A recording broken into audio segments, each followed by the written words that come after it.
నమస్తే. ఆదివారం సాయంత్రం కోవూరు లక్ష్మి అంటూ పూర్తి ప్రపంచాన్నే ఉలికిచ్చేటట్టు ఏపీలో జరుగుతున్నటువంటి ఒక అక్రమాల గురించి తను తీసుకున్నటువంటి ఒక ఏకలవ్య నిరసన ఏదైతే ఉందో నిజంగా సంచలనం కింద మారింది. అయితే ఎందుకు జరిగింది ఏంటి అనేది మనతో పాటు విశ్లేషిస్తానికి టీడీపీ స్పోక్స్ పర్సన్ సూర్యదేవ లత గారు మనతో పాటు ఉన్నారు. వారిని అడిగి తెలుసుకుందాం. మేడం నమస్తే. నమస్తే మేడం, పూర్తి స్థాయిలో చూస్తే అసలుకి ఏపీలో జరిగేటువంటి ఒక అరాచకాల గురించి చాలా రోజుల నుంచి అంటే వాళ్ళు ఎవరైతే వైసీపీకి సంబంధించి 2019 వచ్చి గెలిచిన తర్వాత గెలిచిన వెంటనే దాదాపు 6 నెలల్లోనే నిరసనలు అయితే స్టార్ట్ అయిపోయాయి. కానీ ఇప్పటిదాకా ఎన్నో కంప్లైంట్లు ఇచ్చినా ఏది జరిగినా సరే ఎటువంటి రెస్పాన్స్ అయితే లేదు. కానీ కరెక్ట్గా ఎలక్షన్స్ ఇంకొక 20 రోజులు ఉందనగా ఇప్పుడు కోవూరు లక్ష్మి ఎవరైతే ఉన్నారో ఆవిడ ఆదివారం చేసిన నిరసన మాత్రం ఇప్పుడు మొత్తం దేశవ్యాప్తంగా సంచలనం కింద మారింది. సో దీన్ని ఎలా చూడాలంటారు? దీన్ని ఎలా తీసుకోవాలంటారు? అంటే ఎంత అరాచకం జరుగుతుంది, ఆ బాధను ఎంత భరించలేక పెయిన్ఫుల్ అనేది అర్థమవుతుంది మనకు. అంటే ఢిల్లీ నడిబొడ్డున వెళ్ళి పొలికేక పెట్టినట్టు అయింది పరిస్థితి. అంటే ఇప్పుడు ఏమైందంటే ఆవిడ పత్తిపాడు నియోజకవర్గంలో ఉంటారు. మహిళలకు ఆవిడ ఏ కష్టం వచ్చినా ఏది వచ్చినా కూడా స్పందించడమే కానివ్వండి, మహిళా సమస్యల మీద ఆవిడ పోరాటం చేయటం కానీ, అంటే కోవూరు లక్ష్మి. సో ఆవిడ సమస్యల మీద పోరాడేవాళ్ళు. ఇప్పుడు సరే అక్కడ సుచరిత ఒక మహిళ, మాజీ హోమ్ మినిస్టర్గా ఉన్న ఆవిడ ఆ నియోజకవర్గంలో అంత దారుణం జరుగుతుంటే కూడా ఎప్పుడు కూడా అంటే గంజాయి కానివ్వండి, మహిళలు మిస్సింగే కానివ్వండి, వాళ్ళని అంటే మహిళల్ని మానభంగాలు చేయటమే కానివ్వండి, పిల్లలని ఎక్స్పెషల్లీ చిన్న పిల్లల్ని అంటే స్కూల్కి వెళ్ళే వయసు పిల్లల దగ్గర నుంచి వాళ్ళకి గంజాయి మత్తులో వాళ్ళని వాడుకునే విధానం అండి. ఆడపిల్లని వాళ్ళ భవిష్యత్తు ఎంత దారుణంగా దెబ్బతింటుంది. ఆవిడ మొత్తం అవన్నీ చూస్తూ సహిస్తూ కంప్లైంట్లు ఇస్తూ పోలీసులు కంప్లైంట్స్ ఇవ్వటమే కానివ్వండి, అధికారులకు చెప్పటమే కానీ ఏం చేసినా కూడా ఏమీ చేయలేకపోతుంది. సరే ఆవిడ బాధను ఎవరికి ఎక్స్ప్రెస్ చేయాలి? సీఎం చూస్తేనే సీఎం ఎట్లాంటి వ్యక్తి అనేది తెలిసిన విషయమే అందరికీ కూడా, ఏపీ ప్రజలందరికీ కూడా. సీఎం పట్టించుకునే పరిస్థితులు లేదు. ఒక మాజీ హోమ్ మినిస్టర్ అయిన సుచరిత ఆవిడ ఒక మహిళ అయ్యి అదే ప్లేస్లో పత్తిపాడులో మహిళలకు అంత ఘోరంగా జరుగుతుంటే పట్టించుకోని పరిస్థితి. ఈరోజు ఆవిడ ఢిల్లీ వెళ్ళి అక్కడ ప్రధానికి చెప్దామన్నా, రాష్ట్రపతికి వెళ్ళి చెప్దామన్నా, సుప్రీంకోర్టు జడ్జి గారి దగ్గరికి వెళ్దామన్నా, ఎవరి దగ్గరికి వెళ్దామన్నా వెళ్ళే అవకాశం లేదు కదా నార్మల్ పీపుల్. కానీ ఆవిడ వెళ్ళి వినతి పత్రం ఇద్దామంటే కూడా అవకాశం లేకపోయింది. సో ఆవిడ అందుకనే ఢిల్లీ నడిబొడ్డున ఎడమ చేతి బొటన వేలు కట్ చేసుకొని నిరసన తెలియజేసింది. కానీ అది ఇప్పటికైనా అందరికీ తెలిసే ఉంటుంది, ప్రధానికైనా సరే అందరికీ తెలిసే ఉంటుంది.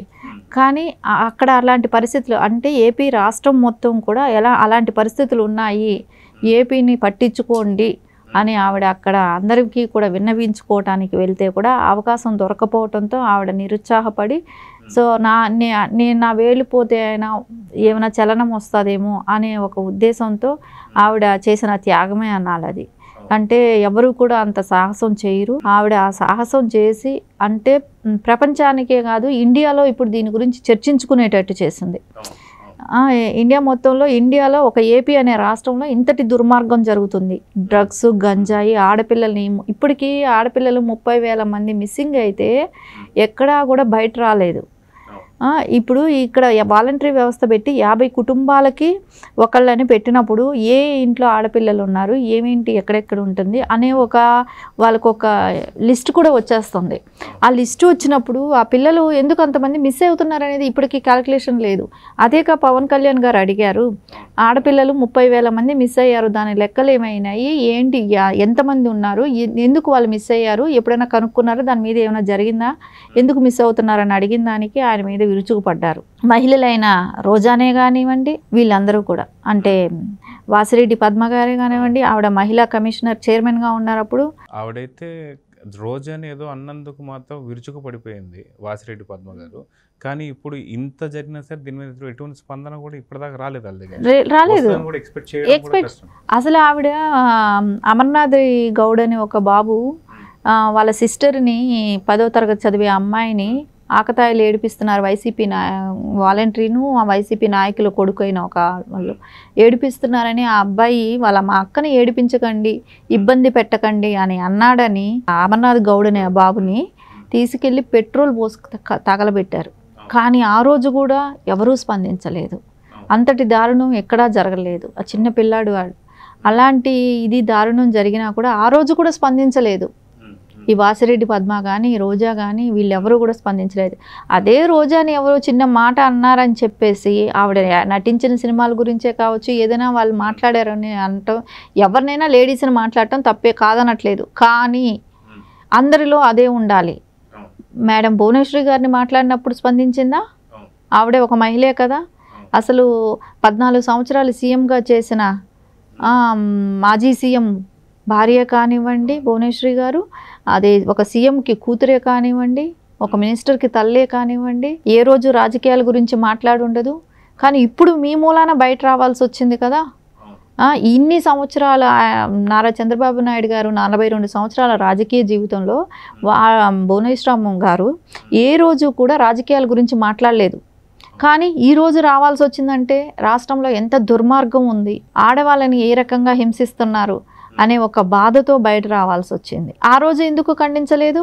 మహిళా కమిషనర్గా ఉన్న వాసిరెడ్డి పద్మ గారు ఏ రోజు కూడా ఆవిడ మహిళా సమస్యల మీద ఎప్పుడూ పోరాడలేదు.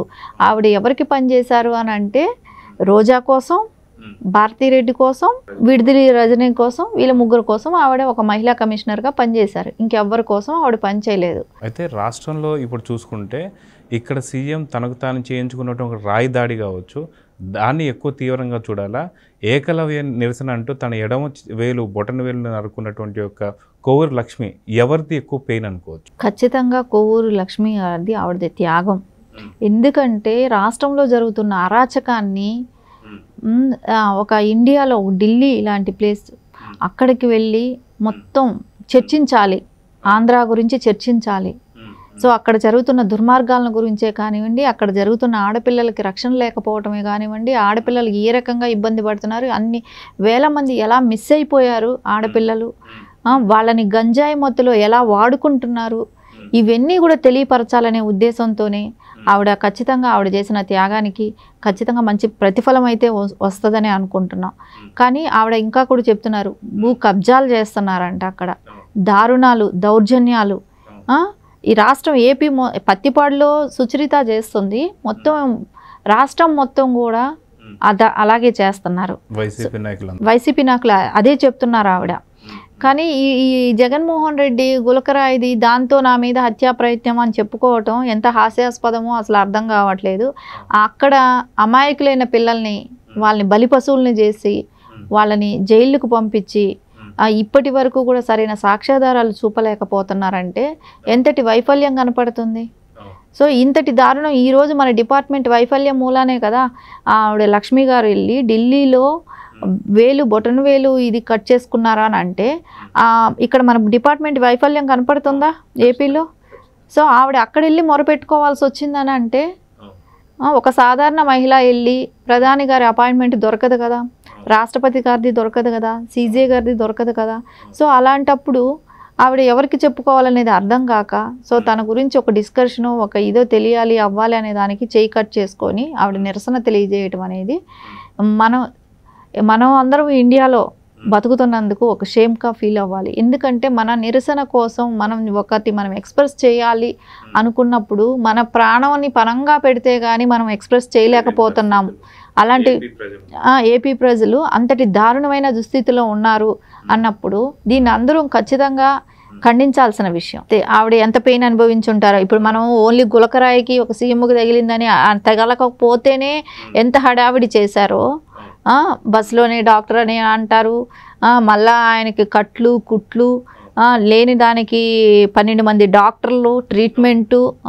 కానీ సామాన్య ప్రజల పరిస్థితికి వస్తే ఎలా ఉంది పరిస్థితి? ఎంత దారుణంగా ఉంది. ఇంత దారుణమైన పరిస్థితులు ఏపీలో ప్రజలు అనుభవిస్తున్నారు అని అంటే దీని అంతటికీ కారణం ఎవరు? జగన్మోహన్ రెడ్డి వైఫల్యాలు కనపడుతున్నాయి, డిపార్ట్మెంట్ వైఫల్యం కనపడుతుంది, దీని అన్నిటికీ ప్రజలు పడే బాధలు కనపడుతున్నాయి. సో చూద్దాం మేడం, ఖచ్చితంగా కోవూరు లక్ష్మి గారికి సరైన న్యాయం జరగాలని ఏపీకి సంబంధించిన ప్రతి ఒక్క ప్రజలు, ఏపీయే కాదు మానవత్వం ఉన్నటువంటి ప్రతి ఒక్క ప్రజలు దీని మీద స్పందించాలని చెప్పైతే కోరుకుందాం. ఢిల్లీ వేదికగా ఈ నిరసన మాత్రం ఒక పెద్ద సంచలనం కింద మారింది. ఆ గులకరాయి స్టోరీ ఏదైతే ఉందో పూర్తిగా బూమరాంగ్ అయిపోయింది. సో ఇప్పుడు కోవూరు లక్ష్మి గారికి మంచి న్యాయం జరగాలని కోరుకుందాం. నమస్తే మేడం. నమస్తే.